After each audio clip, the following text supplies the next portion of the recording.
everyone.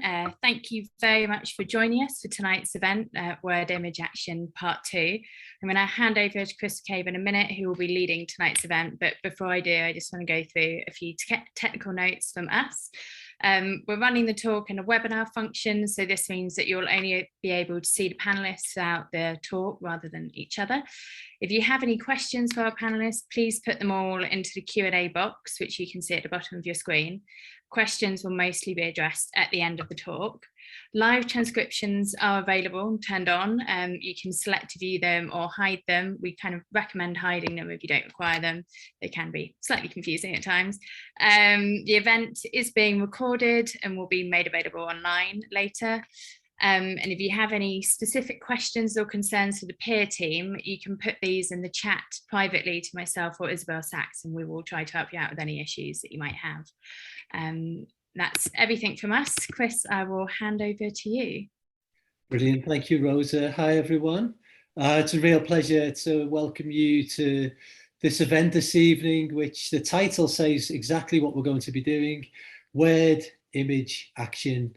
It's part of the Swirl of Words, Swirl of Worlds exhibition, which is a partnership between Peer Gallery and Shoreditch Library, and it continues till the 14th of August.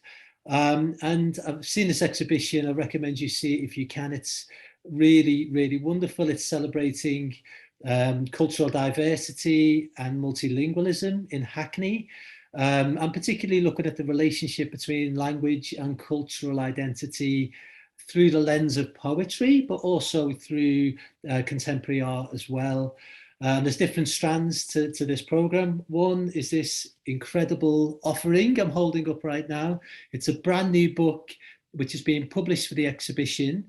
It's edited or gathered together by poet Stephen Watts, and it contains 116 poems from 94 different languages that are spoken in Hackney.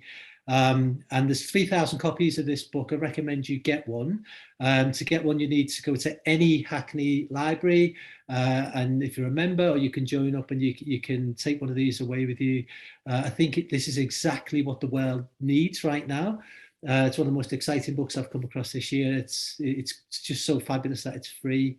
In addition to the book, or growing out of the book, I should say, there's the exhibition, which I mentioned, and we'll have at least one artwork from the exhibition later, brought to life in this event. And on top of that, again, we're being spoilt by the layers of this exhibition. There's a 10-week programme with in-person and live events, of which this is one. And all events are being filmed and are available on Peer's YouTube channel. So catch up with things you've missed and get involved with the things that are yet to come as well. You can find out more on the Peer website. So as I mentioned at the start there, word, image, action, we're really coming at language from a particular angle this evening. And we're thinking about the role that art can play in activating awareness of endangered languages.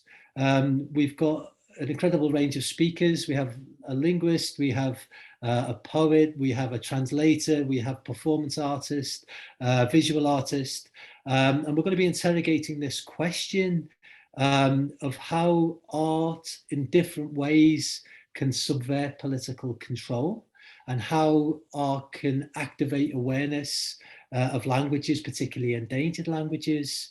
Half of the world's languages are known to be in danger of falling silent by the end of the century. So, you know, we really want to think about what art can do to raise awareness of this. This is a question I've explored myself through my work as an editor and also a librarian. So I'm direct the National Poetry Library, and in 2017 we set up a project called the Endangered Poetry Project, with a great amount of guidance and steering and advice from Mandana, who's on the call with us today. And we put a call out to collect poems or verbal art, spoken or written in endangered languages. And we gathered in, a whole range of examples from around the world, which led to this book, Poems from the Edge of Extinction. It includes 50 examples from each continent. And we'll have one of the poets from this book, Agnès Agboton, reading work from the Goon, African Goon language, translated into Spanish and then translated into English by Lawrence Schimel later in the event. So that's going to give us a wonderful insight into the role of translation when it comes to verbal art as well. So we're going to start very soon. I just want to give a big shout out to the work of Stephen Watts, who has edited this book. But really, this has grown out of decades of his work in creating a bibliography of modern English poetry translated into different languages. It's an incredible work in itself. It's an artwork in itself, and it's a resource as well. And it's something at the National Poetry Library that we've been able to use to improve our collections. And Stephen has worked with us as a translator in residence. So it's a real rich and vital contribution to cultural life in this country that Stephen's been able to do this. And I also think, the fact that we have this exhibition and this book at this particular time is really, really important. Whilst it seemed very little might have been happening in the arts over the last year, the Peer Gallery and Stephen have been pulling together all these conversations and all these translations of poetry, and it feels like it's been gifted to us at a time when the world's beginning to feel networked again. And I just want to read a short quotation from Stephen from the introduction to the book, where he says, "This collection celebrates the diversities of language at a time of restriction, and we have done it with love and engagement, not in a didactic way, but with lightness of spirit and energy of commitment. Poetry is breath, and life depends on breath." So I do feel this is such a visionary and inclusive project. Those things aren't separate, to be visionary and inclusive. And I think, this project really encapsulates that. So do go and find the book, see the exhibition, and you will also be able to see Stephen performing as a poet. Many of you may know he's an incredibly dynamic performer of his work. And on the 14th, he will be reading from his book, Republic of Birds, with a screening of the film that's being made from that book. And that's going to be at the Peer Gallery. So do go along with that to see that if you can. But, we really need to jump in because we've got a very, very busy program. And to kick things off, we're going to start with a screening of a part of a film by Medea Ijaz called These Silences Are All the Words. And it's a film that is being screened in the exhibition. But we just wanted to show a few minutes of it, really just to bring in some of the ideas that we'll be discussing over the next hour or so. बन रही हैं और कोई town planning नज़र नहीं आती है। यहाँ पर हर चीज़ को गवारा कर लेता हूँ, उस तकलीफ माहौल में नहीं रहना चाहता जो बाहर है। तो मजीद अमजद एक शायर हैं, तो वो अपने ख़त में लिख रहे हैं कि दुनिया के बड़े शहर जो है इंसानियत का कब्रिस्तान है। तो कुछ ऐसे ही हो गया है। मैं पूरी लाइब्रेरी आपकी फटाफट बस उसको कैसे निकालें। बेशुमार जो लोग बिहार से आए थे या हिंदुस्तान से पाकिस्तान आए थे, वो लोग अपनी ज़ाती किताबें भी लेके आए। जितने आदमी मतलब ज़ौक़ शौक़ था वो अपनी किताबें नहीं छोड़ी, बाकी सालों को वहाँ छोड़ दे किताबें ले आए। लेकिन मैं जब लाइब्रेरी में कदम रखता हूँ ना, जब मैं अपने शुरू उतारता हूँ, मैं अपनी आना वगैरह सब कुछ साउथ आर्क मार रखता हूँ। मतलब मेरी वजह से नाराज़ हूँ कि लाइब्रेरी ना अच्छा लगता है। अगर लाइब्रेरी खाली हो तो अच्छा मज़ा नहीं।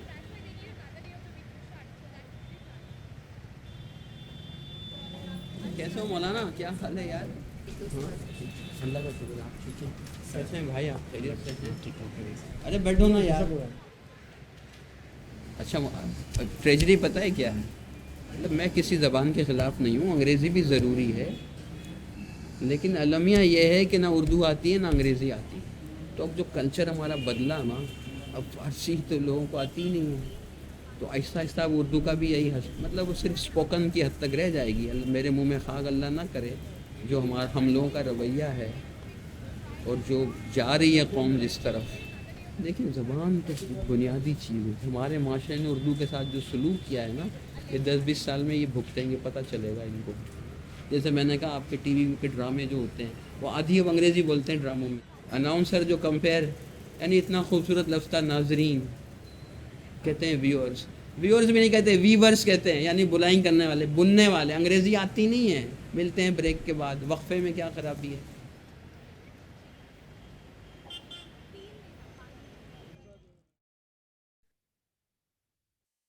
Great. You know, I really connected with this film when I first saw it for what it says about poets, the value that the librarians give to the words of poets. And also, you know, to what it says about languages. And we'll go into some of these ideas shortly. But of course, as a librarian, I connected with the role that that library plays in the lifeblood of Karachi. I'm going to introduce our first speaker this evening, Dr. Mandana Seyfeddinipur.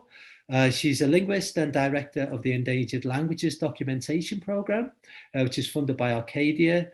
And this supports the documentation of endangered languages across the globe through funding, training, and advocacy. And since 2014, Mandana has also directed the Endangered Languages Archive, where they now have over 500 multimedia collections of endangered languages, which are preserved and made accessible free of charge globally.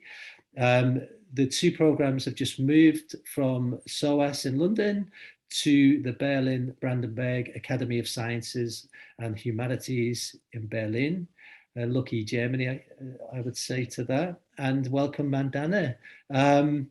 I just wanted to start off with a question, really, coming out of the film, which talks about urbanization and, you know, the growth of Karachi, and as that process is happening, languages are being left behind, Persian, Urdu, in favor of English. Is this an accurate representation of the role that urbanization is playing in the shrinking of languages around the world? Yeah. Thank you very much for this very nice introduction, Chris. Yes, and it was really beautiful to see this scene and to see how, you know, the lament about the loss of language and the loss of tradition and ways of expressing your culture or yourself is undergoing drastic and rapid change, and the idea that this is due to urbanization. And it's absolutely right. It's a development that we see on a global scale. And what we see is basically a massive migratory movement from the global south into the global north, and within the areas, from the rural areas into the urban areas.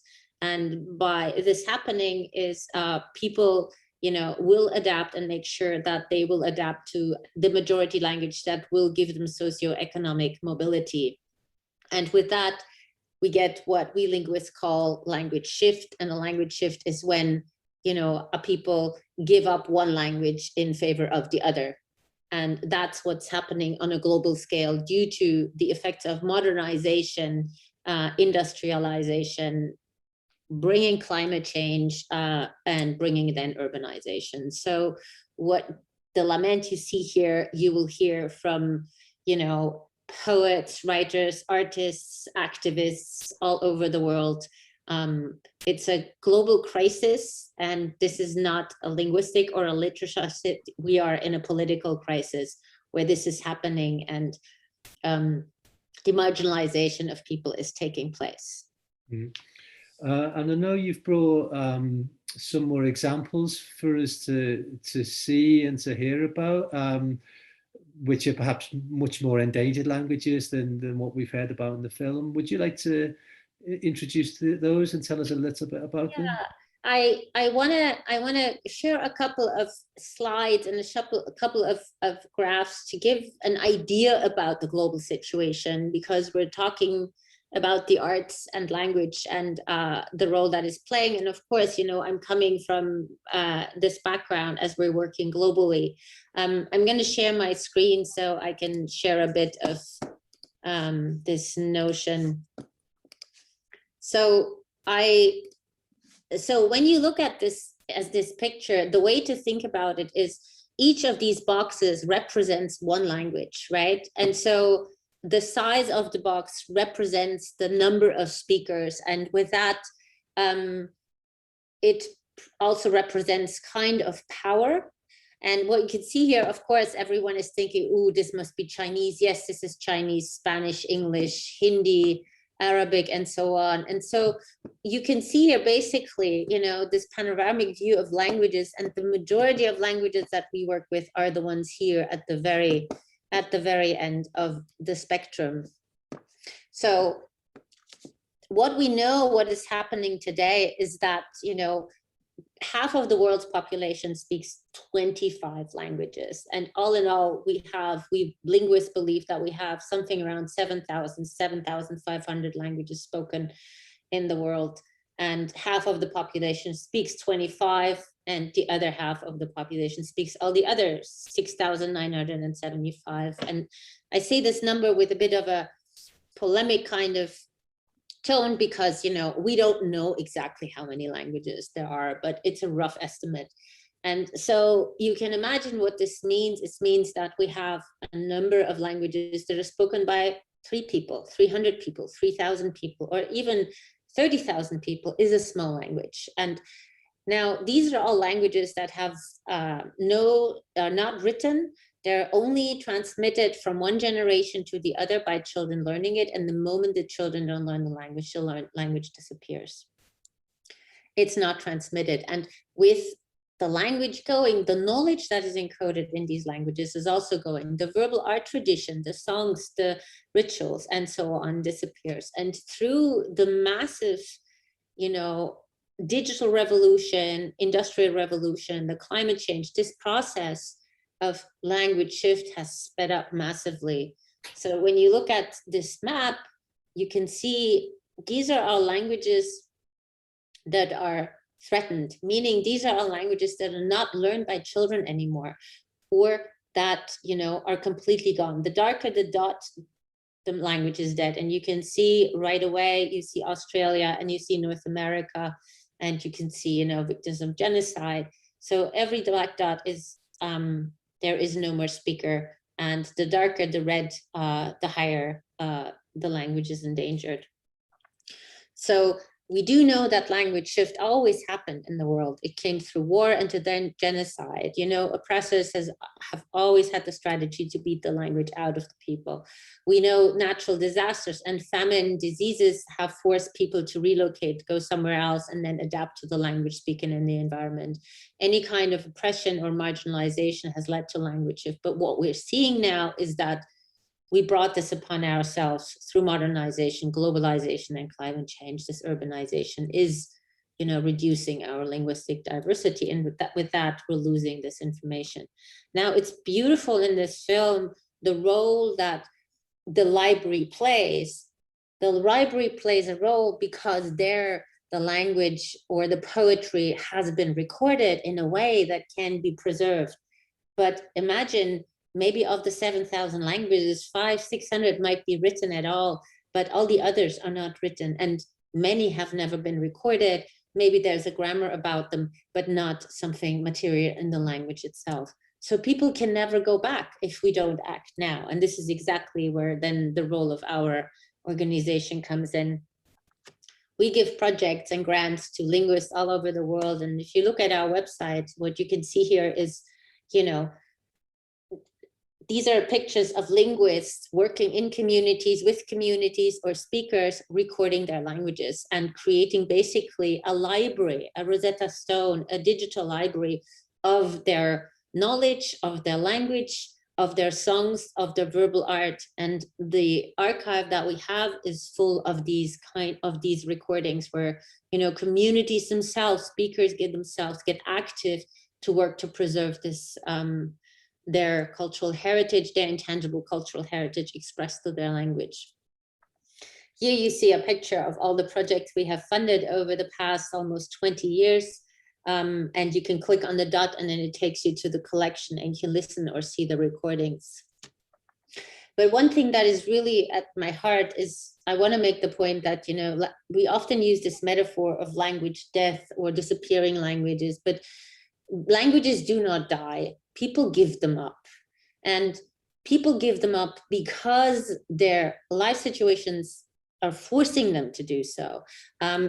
They doing it and because, you know, they do national and international migration, there is social and political compact.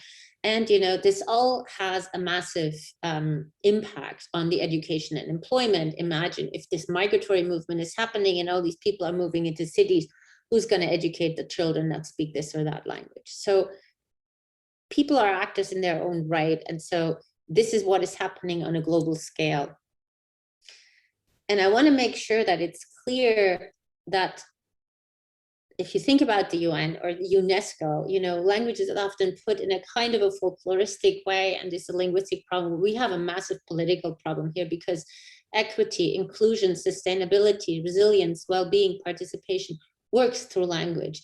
The pandemic crisis has shown us left and right, how does information get to people that don't speak the majority language or don't trust the majority language because it is the language of the oppressor or the elite or something, right? So our understanding of what language is and how it functions for its people needs to shift. And this is another part of the advocacy part that we're trying to fulfill. Now, Chris, you asked me the arts. You asked me, as a linguist, how do you see the role that poetry and art can play in raising awareness of endangered languages?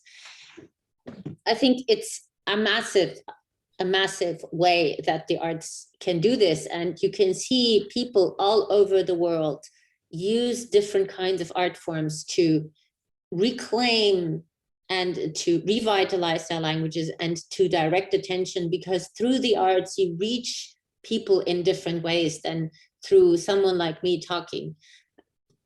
I want to give you one example of, you know, a verbal art form that is disappearing. This is Lizzie Marie Kelly Ellis in Australia. She's an Arrernte speaker, and the Arrernte women have a tradition which they call sand drawing, and they sit in the sand and with this stick, they draw while they're telling stories. And the symbols and the forms they draw are coded forms, and they tell stories of where they went hunting and what they did. And this is something they used to do in the evenings together, or also telling these stories together. And of course, you know, the way it goes, the young generation is not learning this anymore. So it is disappearing. And for many years, even though there were many linguists going there, this female art form was never recorded.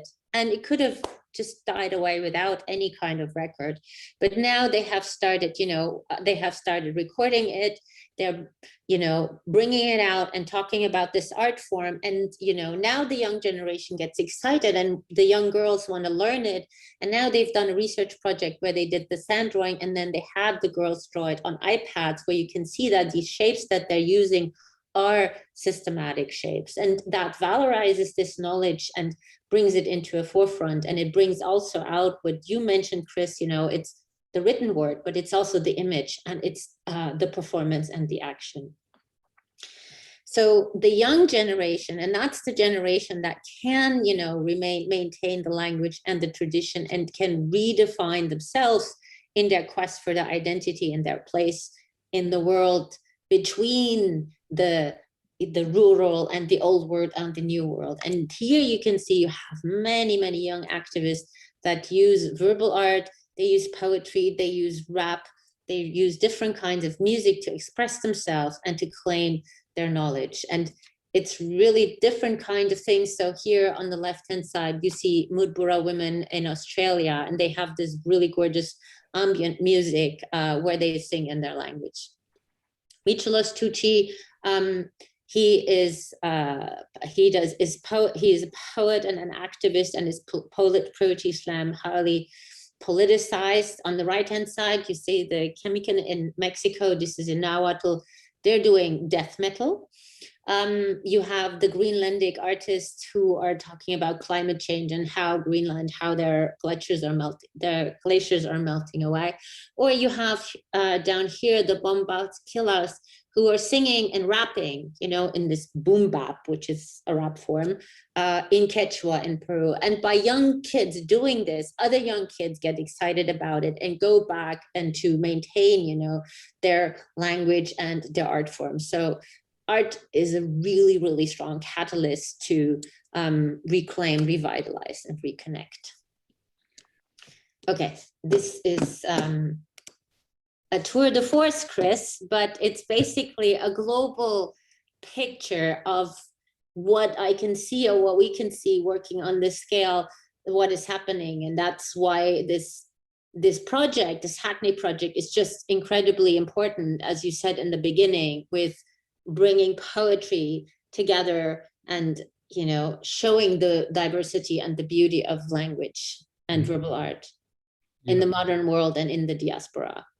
Yeah, no, it's so fascinating. I'm particularly connected with what you were saying about the young generation and the reclaiming of identity and how that comes to life in performance. You know, it's a really attractive thing, perhaps to a younger generation to know they can connect in that way. And I've always been really impressed with how you've brought artists and poets into your work with the Endangered Language Archive in London. And I was wondering how you see this developing in Berlin. Clearly, it's a city known, like London, for its art scene. Are you already feeling there's a different kind of energy or different ways of working with artists, perhaps in Berlin? I honestly, we just arrived a month ago, so it's brand new, and it's summer break, and the Germans are very serious about their summer breaks. They're very serious. I really don't know, and I'm very curious how this is going to go. For London, I was always impressed SOAS was also just a fantastic place for that. We were approached by artists and we were approached by different people with ideas, and I always was like, yes, please, let's work together. Let's do this together, because I can only reach a certain amount of people, and you have a different reach, and you have a different way of expressing and touching people's hearts and their minds. And so the more we can join forces, the better it is. And for me, I really hope that we can do something similar, or that we can just continue this and also strongly continue to work together also with, you know, with Stephen Watts or with the Peer Gallery, and with, you know, having poets coming together and, you know, talking about their language and their work form. But I honestly don't know. We'll see how adventurous Berlin is. It's hard. London is hard to beat. Yeah. Well, it's going to be very exciting to see how the archive continues to grow and all the work you do. So we'll come back shortly, Mandana, at the end of the event, and we'll have some questions, hopefully, from the audience. But thank you so much for now, and we'll talk more soon. Thank you. Going to introduce our next speaker, Ivor Davies. He's a visual artist. He's Welsh-speaking Welsh artist born in Treharris in 1935. He is known for activating the Welsh language through his work. He was part of the Becker group, which we'll hear more about soon. And also he's taken radical approaches to the creation of his work and often incorporates poetry and the Welsh language into his visual work itself. So we'll get to see some examples of that shortly. Ivor was elected Vice President of the Royal Cambrian Academy of Art in 1995 and is a member of the Welsh group, and he was made an MBE in 2007 in the New Year's Honours List, and at the 2002 National Eisteddfod of Wales he won the gold medal for fine art, and he actually sponsors a prize at the Eisteddfod for new Welsh works. So that's a wonderful, continuation of what we just talked about in terms of the next generation engaging with an art, with a language such as Welsh. So Ivor, are you able to join us on screen? Yes. Hello.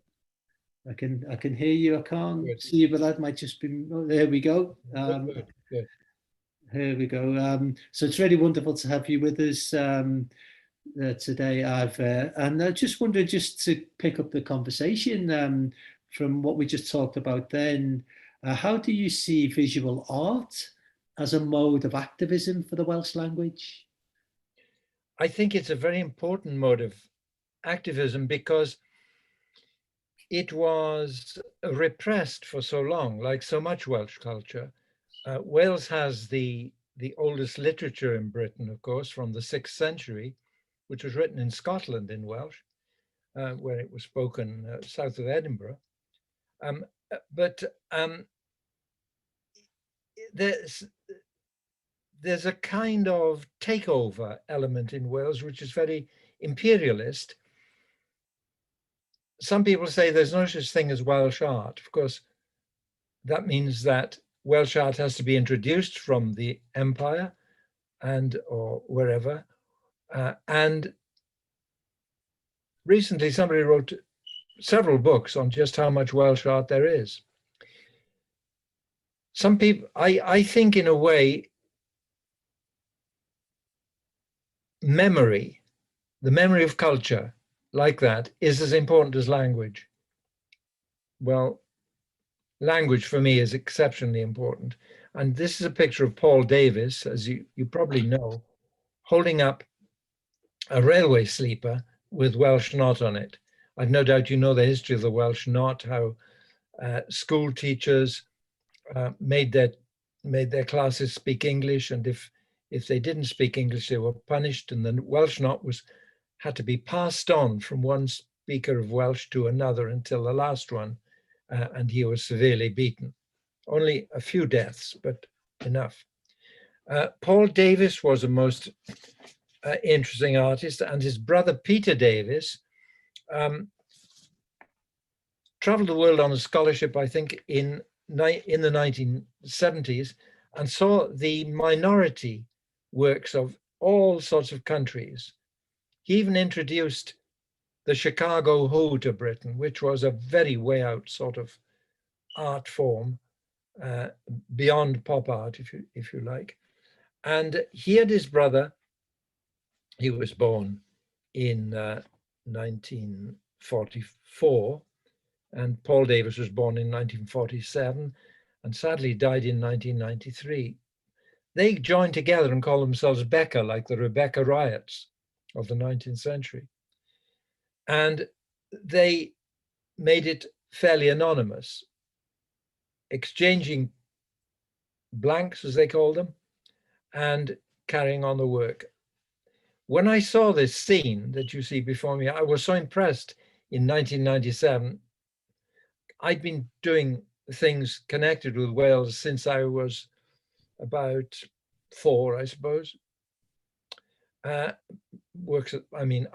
sort of, if you can call it artwork, probably the best I've done anyway, was about 4.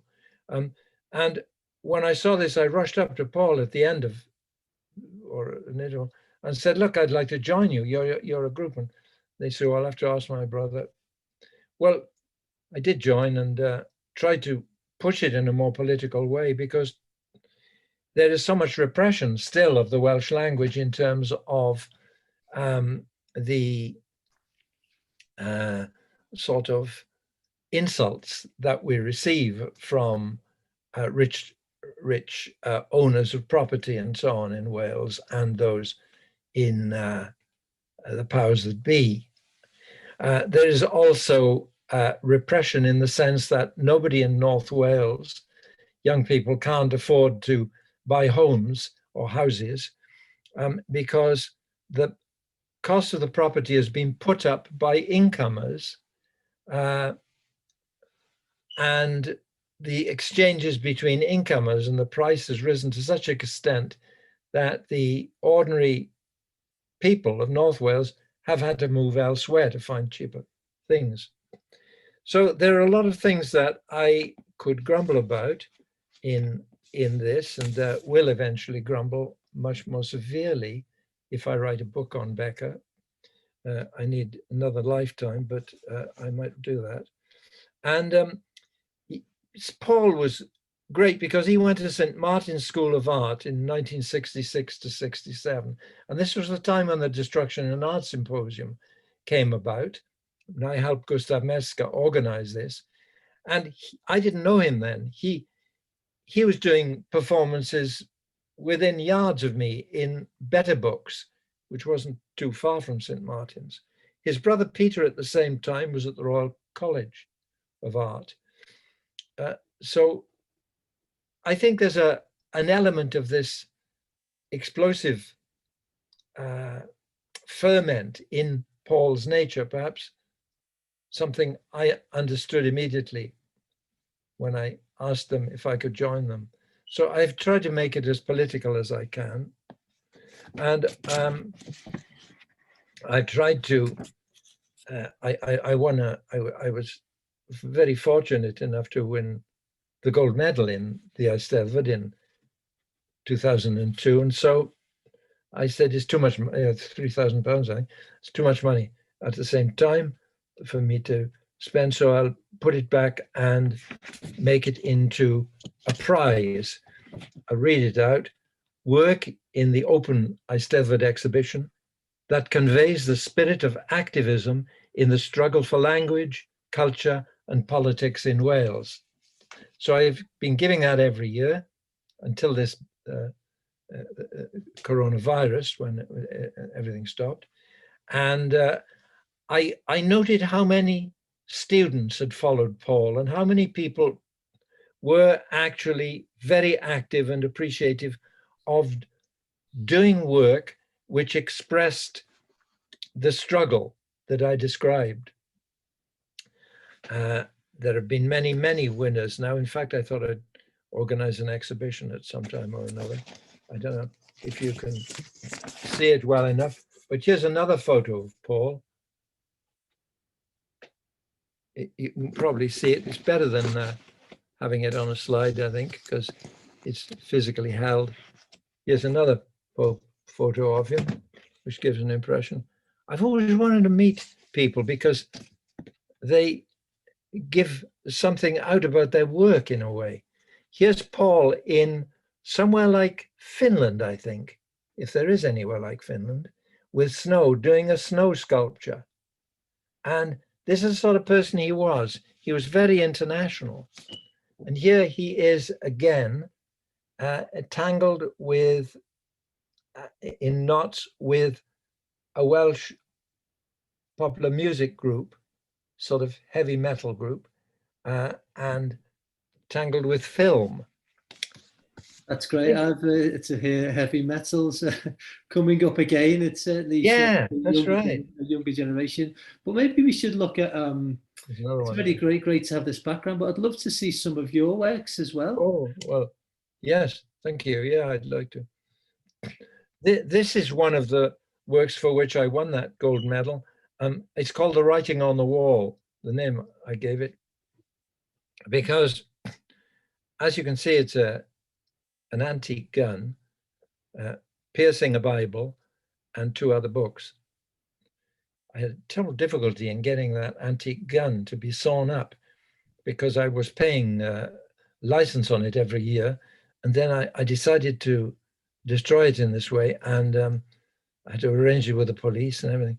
And anyway, it's just beside the point a bit. But no factory wanted to cut it. They say, you can't get this up. This is in antique. Look at the chasing. Look at the all this. And I said, well, I persuaded them by saying it'll go in a collage. So they seemed to turn their eyes up and do it for me. But it was very difficult to do. My father said, if your grandfather knew that you'd cut his gun up, he'd have killed you.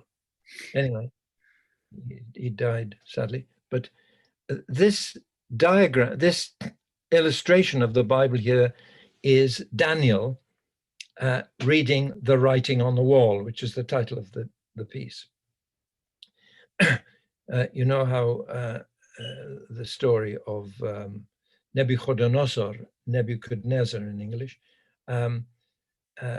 had taken the cups out of the temple and used them for a party that he was having with his concubines and all kinds of chums. And no, he wasn't using it. It was his son Belshazzar who was using him. Using them, and because he got it in the neck, it wasn't Nebuchadnezzar. He'd already been dumped. And suddenly, while they were drinking, a hand appeared on the wall. This is, and it was writing. It was writing something they couldn't understand. So that we can't understand this. What is it? It looks like Hebrew. So they said, we better send for Daniel, who's a captive, but he happens to be also the top of the magicians and soothsayers and readers of mystery, interpreter of dreams. I won't go on. Anyway, so they said, Daniel, will you explain? We're in a panic. And he said, yes, he said, that says, mene, mene, tekel upharsim. So that explains it. It says, you have been found, you have been weighed and found wanting, Balthazar, and the Persians will be upon you. Upharsim, the Persians. And indeed, that very night, the Persians took over. The other books, that is a picture of William Williams Pantagallin, a famous poet and hymn writer. And he was on everybody's wall up until about 1950, a huge image of him, idealized and beautiful, you know. Wasn't as good looking as that, according to a sketch I saw, but anyway. The other book is a book which I edited with a friend. I'd invited, when I went to the Cambrian Academy, I organized a series of lectures in Welsh on Welsh artists and published them together with the University of Wales, published them. 3 essays by me, one of which was the historiography of art. In other words, the history of art history and how it can be used in researching Welsh art, where things are and things like that. So the gun penetrates this cultural effect. It says on there, Gorau arf disc. The best weapon is the weapon of knowledge. It's a sort of coat of arms that have been used for several towns in Penarth, including the one where I live, actually, Penarth. And I didn't want to, the thing about poetry is the same. Very often, it doesn't come to your mind until after you've seen it, until the whole thing is read up. And you can interpret it any way you like. And there are many ways of interpreting this. But to see it, I mean, many people who were quite devout people were horrified at my cutting the Bible up. And when I cut it up, I felt terrible. I felt sort of really unlucky to cut Bibles up. And so it is really destruction, complaining about destruction.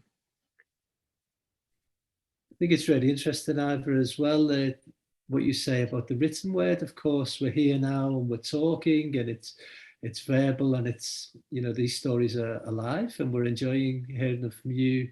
And the gun penetrates, as you say, through these written texts.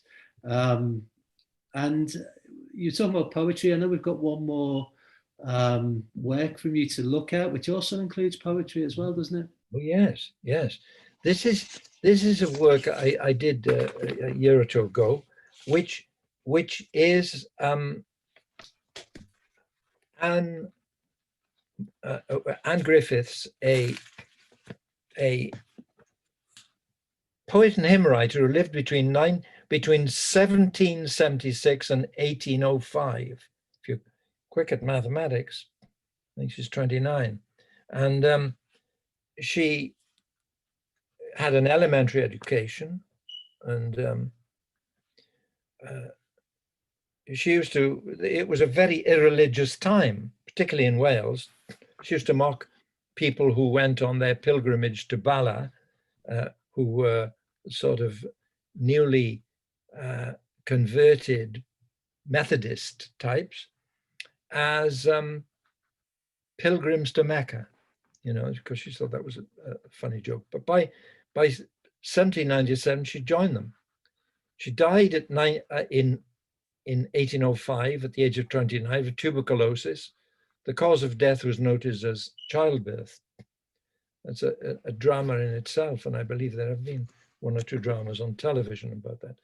She wrote 30 hymns, 73 stanzas in total, and 8 letters. And we are fortunate in having these in the National Library.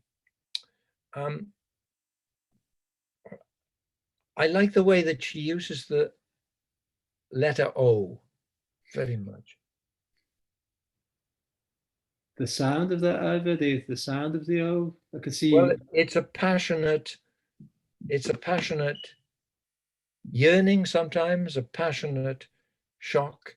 And I could read you that if you like. I don't know whether there's time. Maybe a short, maybe a few lines just to get a feel of the Welsh would be lovely. I'll read it very quickly anyway.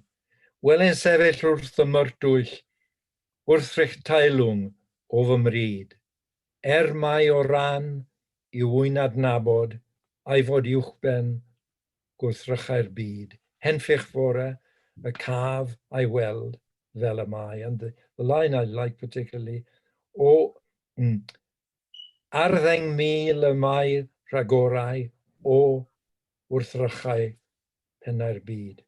The translations, I didn't translate it, but somebody else did. See him stand among the myrtles, object worthy of the mind. Though I only partly know him, over all things unconfined, hail that morning when I see him as he is. He is called the Rose of Sharon, handsome, radiant, fair face. He excels by far 10,000 splendid sights in time and space. Friend of sinners, he here their pilot on the sea. Even in a sea of wonders, oh, to stay there if I could. Even in this place of sinners, living by the cross of blood, with my mind enthralled completely, wholly subject to God's laws, fashioned like him through obedience, faithful witness to the cause. I think it's got so much energy, and it for someone who is alleged, I don't know how much of a myth it is, not to have had much education. Her handwriting is good, and her sense of pace in the poem is so beautiful.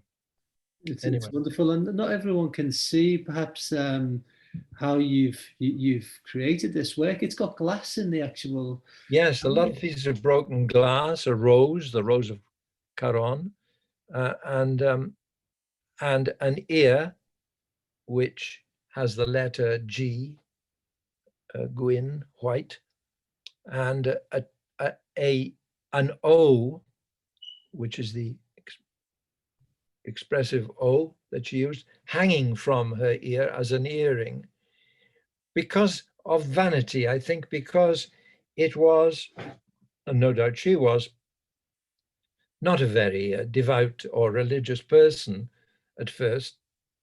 So there is this beautiful symbol of vanity in the ear. And we don't really know exactly what she looks like. We have certain images of her.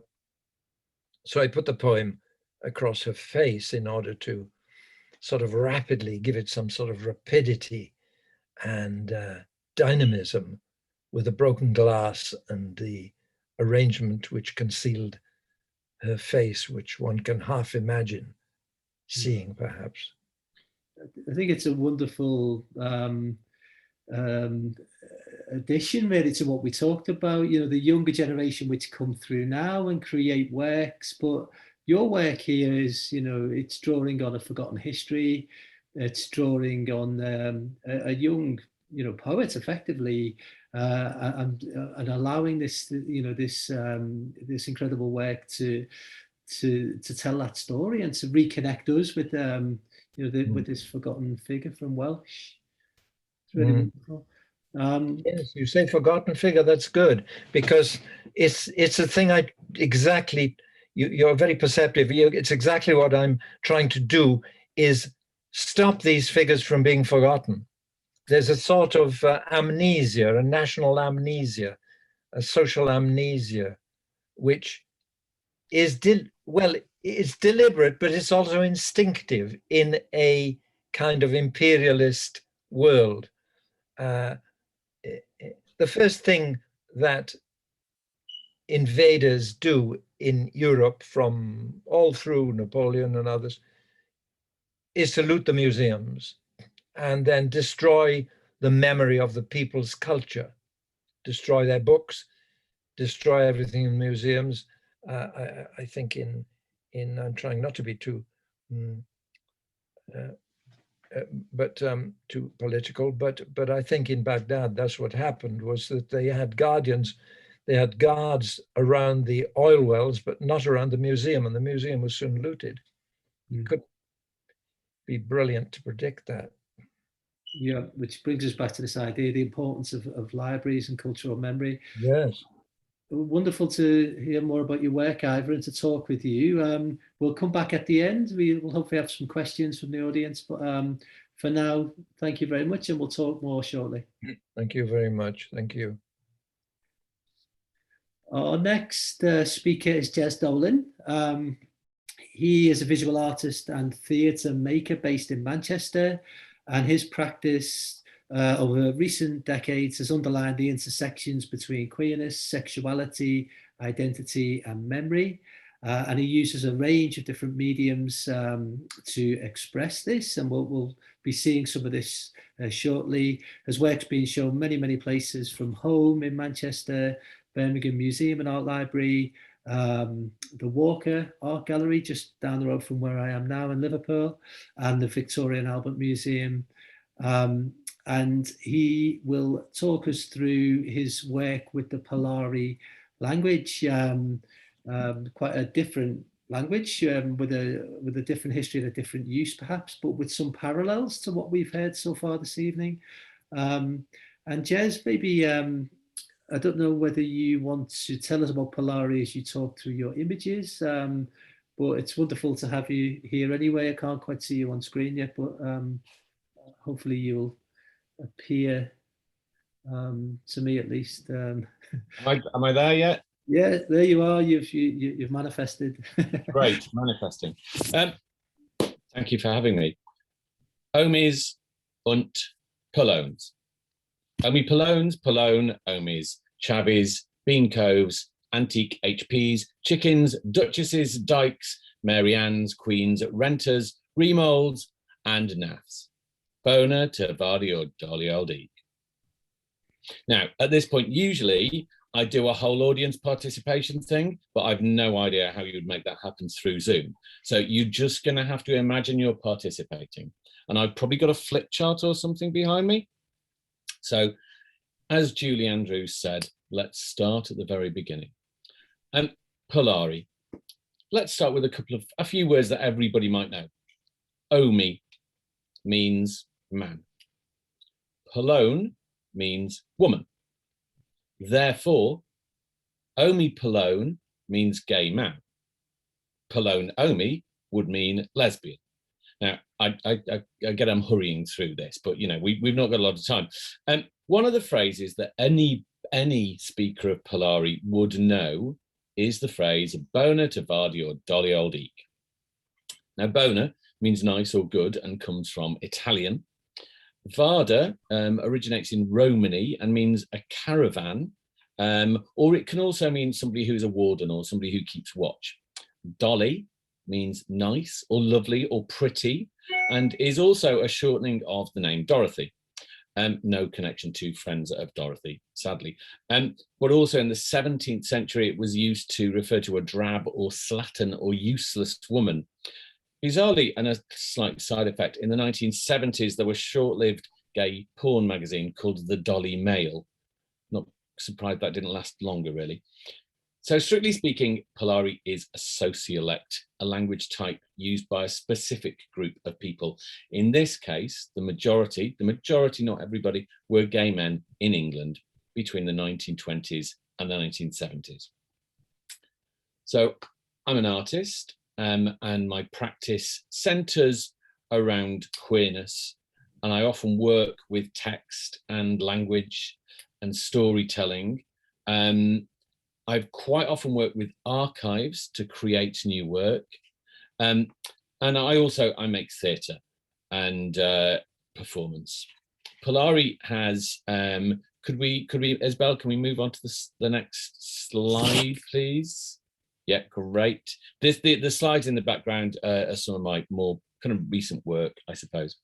I started working with Polari in around 2012, when I discovered that the Cambridge University had an endangered languages research group, and it listed Polari in its top 10 world endangered languages. I've not looked recently to see where that is.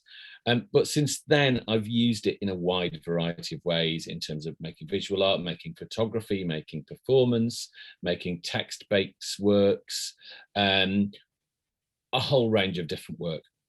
Isabel, can we move on again, please? This is a piece of work I did at Bury Art Museum a few years ago, which is sculpture, semi-permanent sculpture made out of flowers. Polari falls somewhere between a language and a slang, and as I said, predominantly but not exclusively used by gay men in England. Now, there are 526 words in the Polari lexicon, which is not a lot, to be honest. I know that because I've counted all of them. So you'd be hard pressed to order a meal, and you certainly couldn't really have a political debate because there aren't enough words. But again, at the moment, that's probably no bad thing.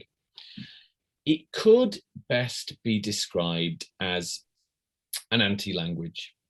So that's a form of language which is used by people outside the mainstream, frowned upon, excluded, or hidden away, or criminalized. So this kind of anti-language isn't just about making alternative words for existing concepts, but they encode something extra. It's about representing reality in a different way, and it's often about mocking the mainstream. The average user of Polari might have known somewhere between only 10 and 40 words, but your queen with your actual dowry fantabulosa Polone could hold forth at length to anyone who might listen. Isabel, can we move on again a bit slightly? This is a piece of work I did in 2013, I think, which uses the basis of a catalogue from MoMA in New York in 1936, made by the famous curator Alfred H. Barr for an exhibition about cubism and abstract art, which he laid out why abstraction in the 30s was the most significant form of art. I took this and turned it into Polari, or an etymology. It's my etymology, I should claim that really. But like Barr's own expression of why expressionism was the most important form of art, this is just as full of holes and mistakes and kind of downright lies as his is really. So I thought it gives me the poetic license to run with that. One of the things that I'm most interested in is that Polari acted simultaneously both as disguise and signifier, and as I said, was importantly used by the excluded people and those not in the mainstream, particularly working class people. So if you were going into a bar that had a reputation as a gay friendly space, this might be the 50s or the 60s, 1967, you could drop a few words of Polari into the conversation, and if the person that you were kind of gearing yourself at kind of picked it up, then you were away and talking to each other. If, however, they were just looking at you blankly, then you'd move on.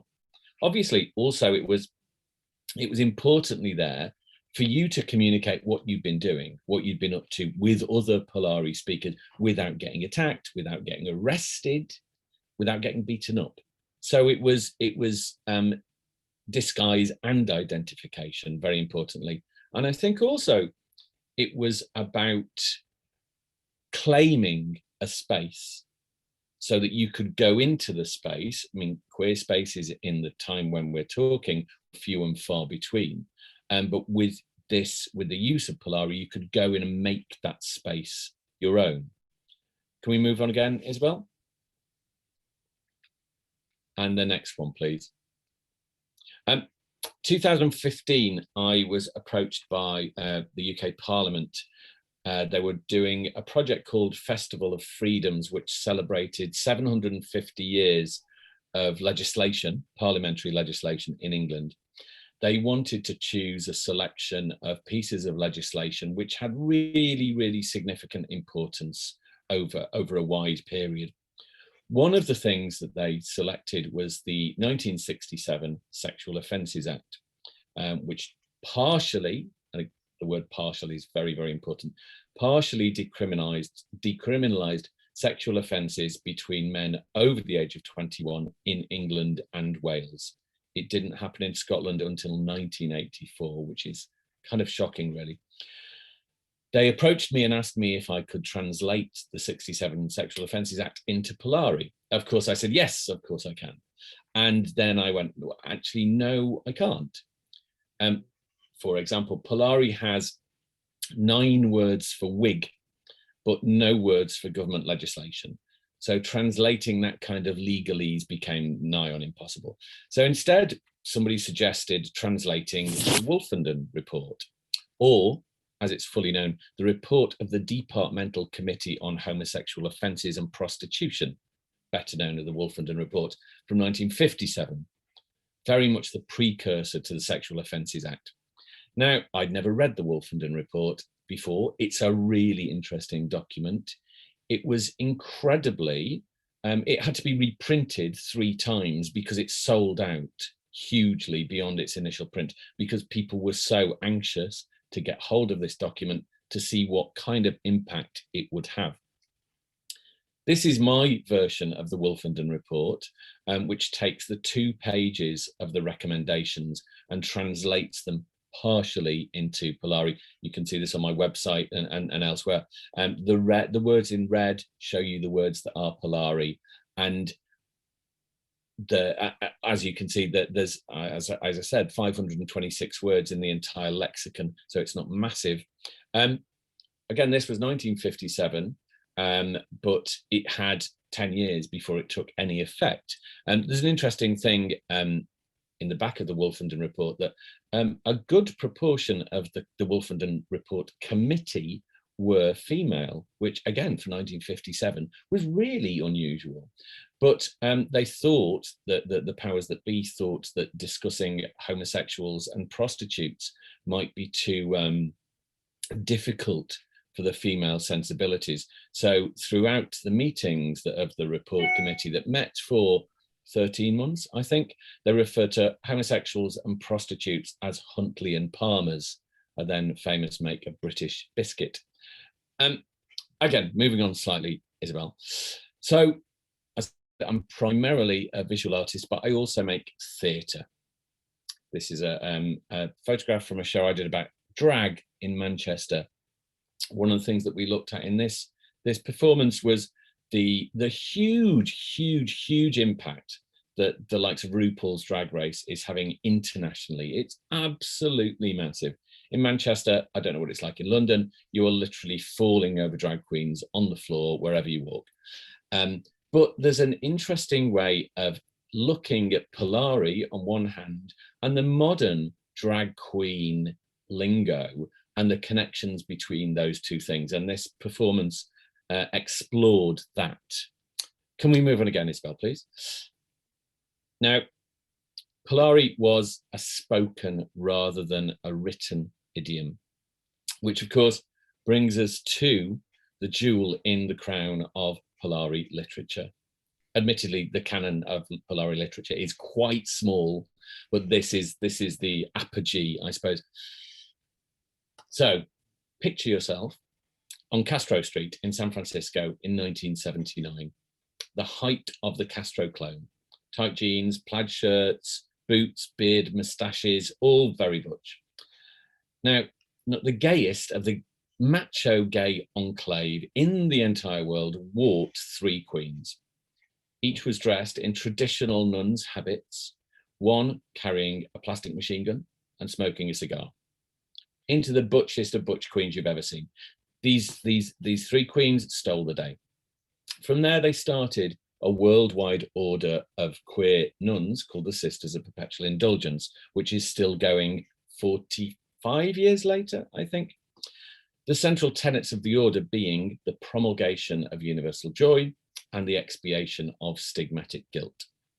Amongst other many miracles, the sisters created one of the world's first safer sex information packs when the HIV pandemic was at its height in America. And literally were the only place to turn to for many people who were embroiled in the effects of the disease. The sisters' good works continue around the world. Here in Manchester, the sisters were established in 1996, and here we are partly in the convent of the Swishing Curtain. Now, the sisters adopted Polari into their ceremonies, and one thing the sisters did do in Manchester is created the world's first ceremony of debaptism. Say goodbye to mumbo jumbo and externally imposed jiggery pokery. The Bible itself, one of the sisters in Manchester Systematic Debauchery, who refers to herself as the editrix of the Bible. Systematic is a computer programmer, and on a bored weekend thought, I know, I'll translate the Bible into Polari. As opposed to sitting there with a pencil, Systematic created a computer program with which to do this. Initially, the computer program took 24 hours to translate the King James Bible into Polari. Now, I think we're on the 9th edition and it takes about 20 minutes. Systematic is the editrix, but of course the text is, of course, the screech of Gloria. So I'd like to read you a small section of the Bible. Isabel, the next slide, please. In the beginning, Gloria created the heaven and the earth was nantiform and void, and Munge was upon the eke of the deep, and the fairy of Gloria trolled upon the eke of the aquas, and Gloria cackled, let there be sparkle, and there was sparkle. And Gloria varded the sparkle that it was bona, and Gloria medsaid the sparkle from the munge, and Gloria screeched the sparkle journo, and the munge she screeched notchy, and the bijou notchy, and the morning were the first journo. A poetry in majesty all of its own. I'm assuming you recognize that Genesis chapter 1 verse 1. A poetry in majesty all of its own. It certainly has. So I'm going to leave it there, otherwise I will go on for many, many hours. This is a very short excerpt. But if you are interested in learning more about Polari, I'm shortly in September, October, going to be touring a theatre show which has a much more in-depth history of Polari. So do look that up. Yeah, thank you, Jez. We could see how you were subverting the history, not always of underground documents, but legal documents, the Bible. It was an interesting twist on that idea. And I was just wondering, maybe we've got time just for one quick question. What you see as the future of Polari for artistic practice? It's a language, as you say, that had a specific use in society, maybe up to the 1970s. But do you think Polari is going to be around forever as a source of artistic possibility? If I'm concerned, yes, certainly. If you talk to younger gay men, queer people under the age of 40, they have never heard of Polari at all. Very few.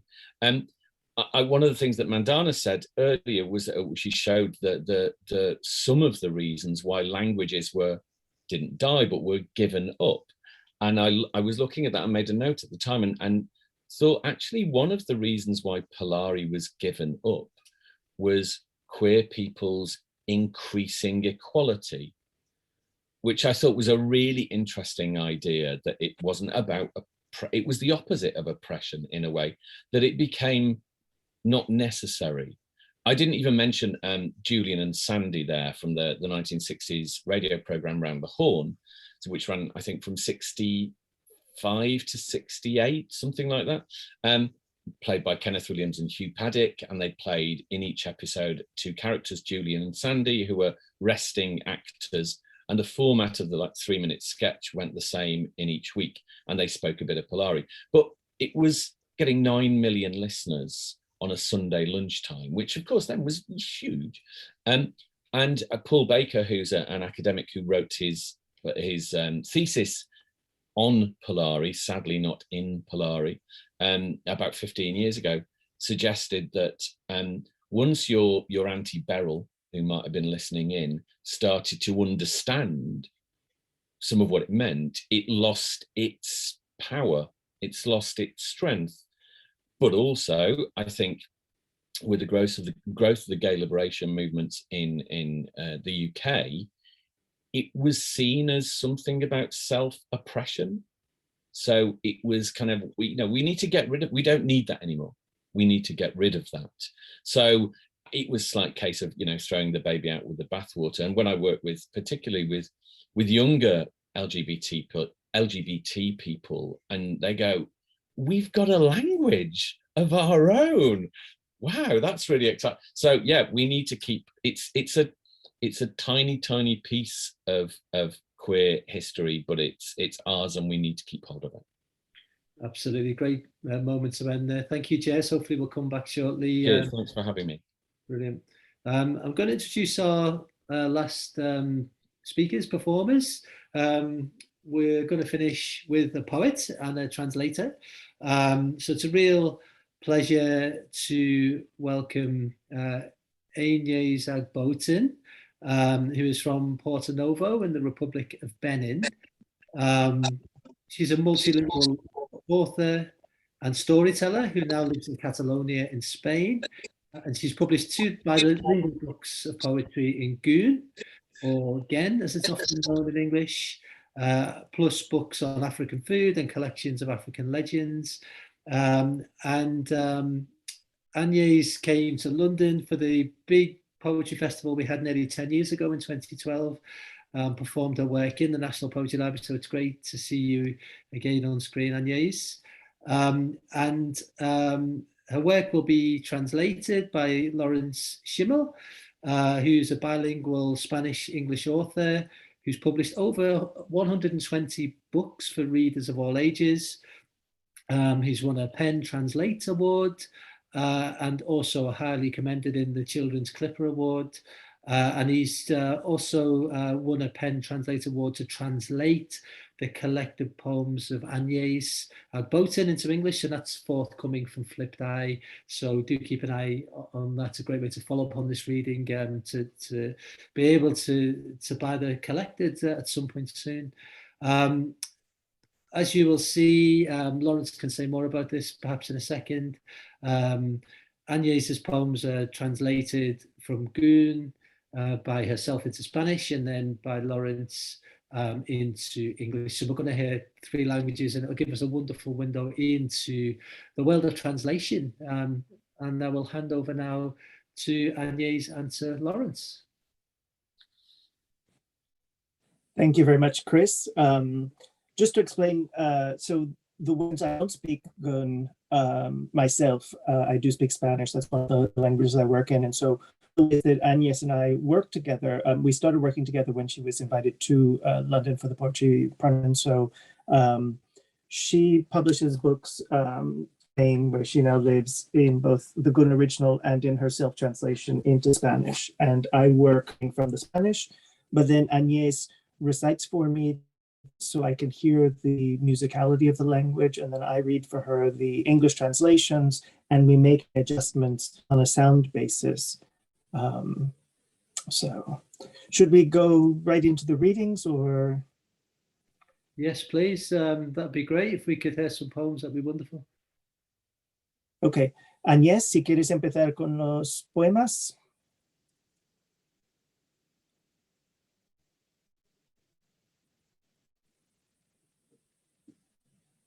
Oops, I don't know if I think Agnès is on.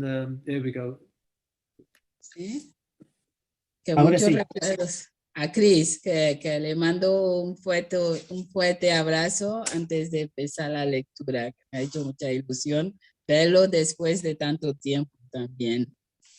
So she sends a warm embrace to Chris. It's nice to see you again after so many years. Y entonces empiezo el poema en Gun. Perfecto. Esto es, this is the book he's going to be reading from. Sí. Y el poema, claro, en Gun. Ado enele de lile do suhun pame. Koto hun. Wekpo oho supapa na doze obeton. Dodonu. Avun le kudo adogbo tegbe eton leton. Lon edele dogbe na yeton leji. Azande kanawa wadu yeton le manawakpe lang plan enele. Azan de kanawa kometo fifiomi. Kuku winya dekiko eneton. Dedo naje tegbemo.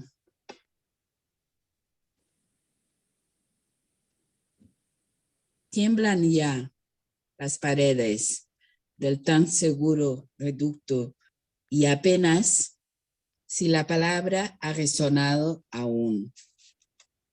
Los perros siempre ávidos se han lanzado sobre su presa. Día llegará en que no bastarán sus colmillos para tanta carne. Día llegará.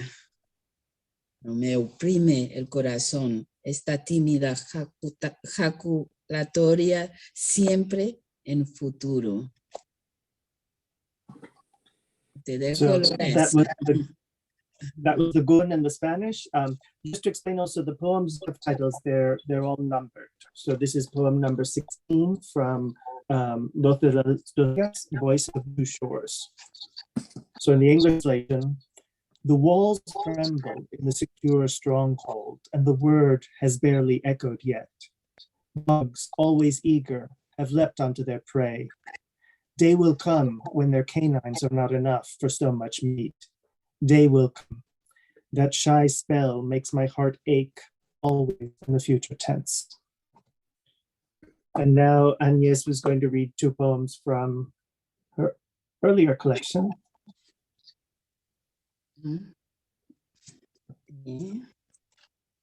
So this collection is Hablado y del Exilio, and of Exile. Y Lawrence, Sí. Mira, voy a empezar en castellano esta vez. Okay, so this time Agnès is going to read the Spanish first, and Luego then I'll read the English. Perfecto. ¿Sí? Sí. Parece que en los ojos tienes dos alfileres pequeños en un mar negro. Dime tú que me miras si yo lo tengo. A veces mueven mi cuerpo tus alfileres, bailan sobre la almohada casi ahogados cuando el mar de tus ojos se ha desbordado. Echikpori, adodo nukuntueme, nyevi awe. Nyenvi awe pevi kong to huyuyureme. Donami, kede to pikomi, ni yeto chileme. Wedelenu, kandu do agbazache, nyenvi tuele. Du eto, kodonolonuji, pokpede, na osini do yiye, no ho. Nukuntu eleto, no ato gigokun. So I'll now read the English. This just for reference is poem number 22. It seems that in your eyes you have two small needles in a black sea. Tell me, you gaze at me, whether I too have them. Sometimes despite my flesh. They dance upon the pillow, almost drowned when the sea of your eyes has overflowed. And the last poem. This is actually the poem that comes from the anthology that Chris mentioned earlier, the poems from the Edge of Extinction. Basilio Castillo. ¿Sí? Basilio Castillo. No te oigo bien, Lawrence. Para el último, ¿vas a leer el Gun primero o el castellano? Voy a leer en Gun.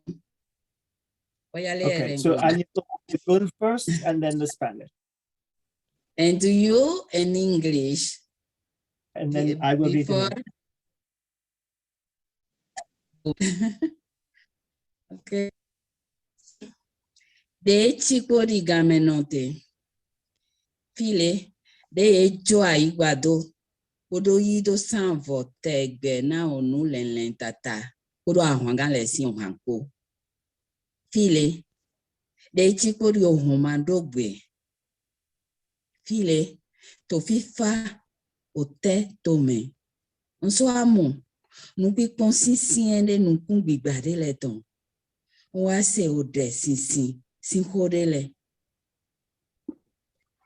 Wamo ogbe. Pere. Oops.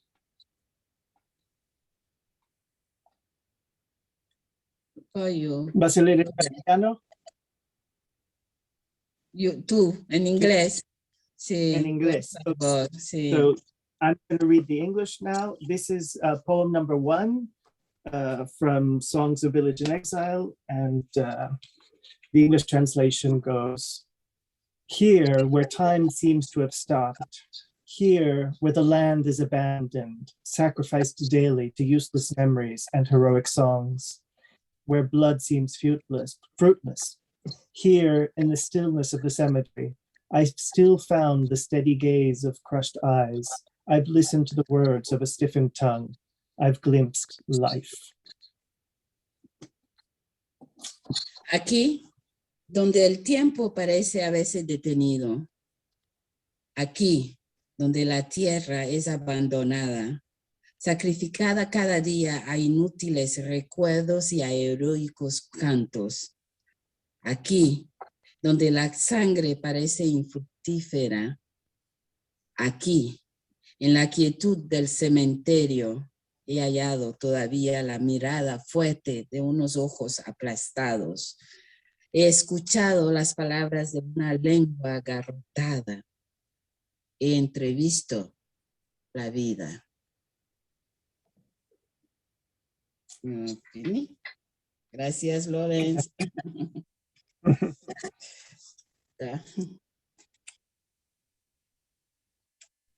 So Chris, I think you had some questions. Wonderful. Thank you, Agnès and Lawrence, for that wonderful reading. It felt like we were in your creative world of translation. And really my question, we haven't got too much time, but there is one question I'd really like to ask, and I can't see any questions in the chat from the audience, so let's go for it. And it's really about the Goon language, which I believe is one of around 55 languages in Benin. And I wanted to ask Agnès if the language experiences political pressure, particularly in the context of French, which is the recognized official language.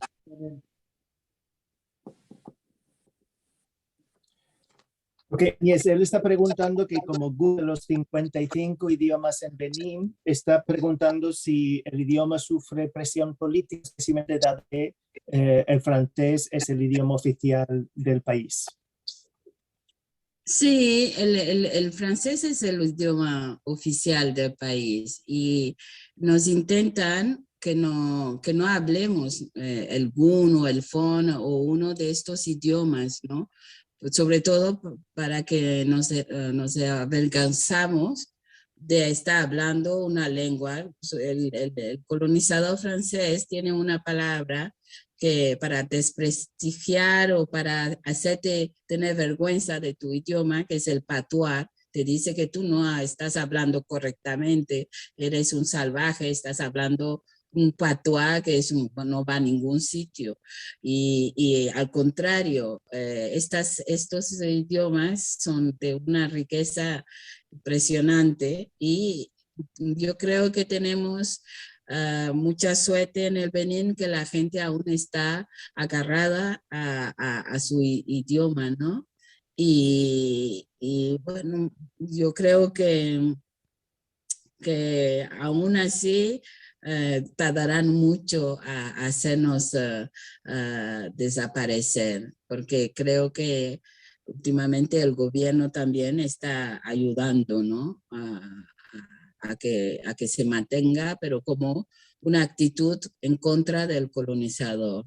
Antes el gobierno ayudaba al colonizador a avergonzarse, ahora no, creo que no, y hay muchos idiomas. Yo diría que más, claro, esto también hay que ver, ¿no? Que clasificamos como idioma, como lengua, como, no sé, todo esto, estas clasificaciones. Traducir porque voy a, so I'm going to translate before I lose the thread. So Agnès was talking about how, yes, that French is the official language, and as a language, there's this word patois, which is used to diminish and to make people feel ashamed speaking, you know, that they say that, you know, you're savage as you're speaking a savage language. And so this was how the colonial language, how French is used to eliminate prestige of speaking the many languages of Benin, like Fon or Gun or different things like that, and the attempts to suppress that. Recently, there's been a shift. One, you know, that they're lucky that in Benin that the populace is very rooted to their own languages. He said that recently there's been a change. Instead of the government supporting the colonized, there's now been effort from the government to support these other languages. This is a move against the colonialization. And this is something also that maybe I can ask Agnès, because I think this is true, that as far as I know, there is no publishing Benin in the Gun language. Eso es verdad, Agnès, no se edita en el idioma Gun. No hay o sea que no publican libros en el idioma Gun, si no me equivoco. No mucho, pero hay algunos escritores africanos, no solo en Benín, sino en Mali o en otros países, que están intentando escribir novelas o libros en idioma ya para el público simplemente de allá, ¿no? Se ve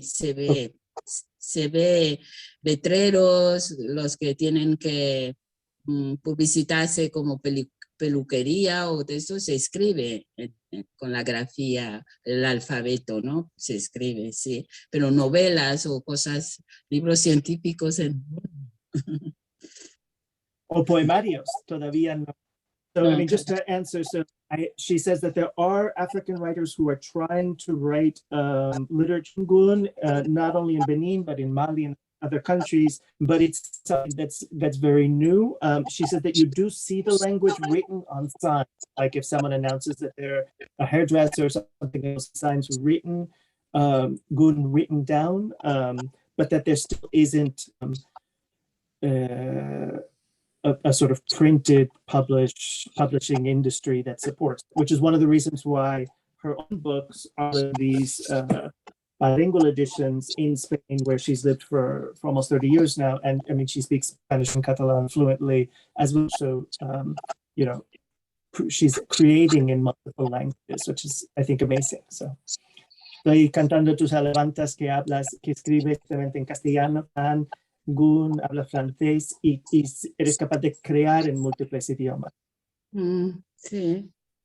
No, y que será una gran suerte, en mi caso, contigo, que este idioma que tú cogerás y de algún modo llegará al inglés, quizás llegue a otras latitudes, ¿no? Pero con la referencia del Gun atrás, así también, no sé, alguien dirá, pero ¿qué es esto? ¿Qué es este idioma? ¿Dónde cae esto? Quizás perviva un poco. So she's talking how she's very lucky that thanks to me, the work is reaching an English-speaking audience and beyond an English-speaking audience through English as a lingua franca in today's world, but without leaving the Gun behind. And this is something that in edition that's going to be coming out from Flipped Eye, we plan to have all three languages. We'll have the Gun original, the Spanish self-translation that Agnès does, and then my English version, so that all of the languages and the three of the languages are preserved. Wonderful, wonderful. Thank you for that interesting insight. It's reflected a lot of the issues that we've talked about in this event. And I think just for me, of course, Jez's poetry is a great contribution to the political environment. And it's wonderful, be so much more accessible to the future collected poems. So I'd encourage everyone to follow up with that edition when it's available. We are sadly out of time. We've overrun shortly just a little bit, but muchas gracias, Agnès, and thank you also, Lawrence. And just want to wrap up really by just revisiting some of the ideas very briefly. We set off to explore how art and verbal art and poetry can activate and subvert political power. And we've heard about that in a number of different ways, how art can often reach people outside of a political environment. We saw in the sand drawings that Mandana showed that young people often want to engage with the performance element of art. We heard from Ivor about how the memory of a culture can be activated through an artwork. And we also heard about forgotten figures and also languages like Polari. Maybe there are no other languages like Polari actually, but how that can be used now to subvert major forms of documentation and control that affected so many people's lives negatively for a long, long time. And maybe as a last thought, just thinking about technology, the translation of Polari Bible through a computer, for example, and how we've all connected today on this event through an online platform, gives us ways of connecting and sharing and understanding and taking forward these languages in our conversations and maybe our own artwork and our own projects. So I will finish on that note. I'd like to thank all our contributors this evening, Mandana, Ivor, Jez, Agnès, and Lawrence. And I'd like to thank you all for joining us this evening. We couldn't have the event without you, and we'll look forward to seeing you more soon.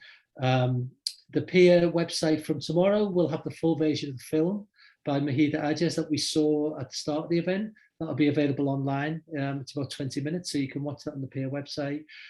Do come along to Pier to see Stephen Watts perform on the 14th, and you'll be able to see all the online content building on the website there as well.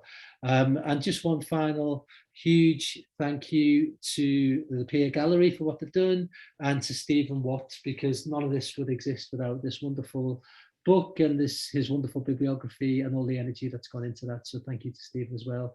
But we shall leave it there, and I'll thank you all one more time for coming along, and hope to see you all soon. Bye-bye.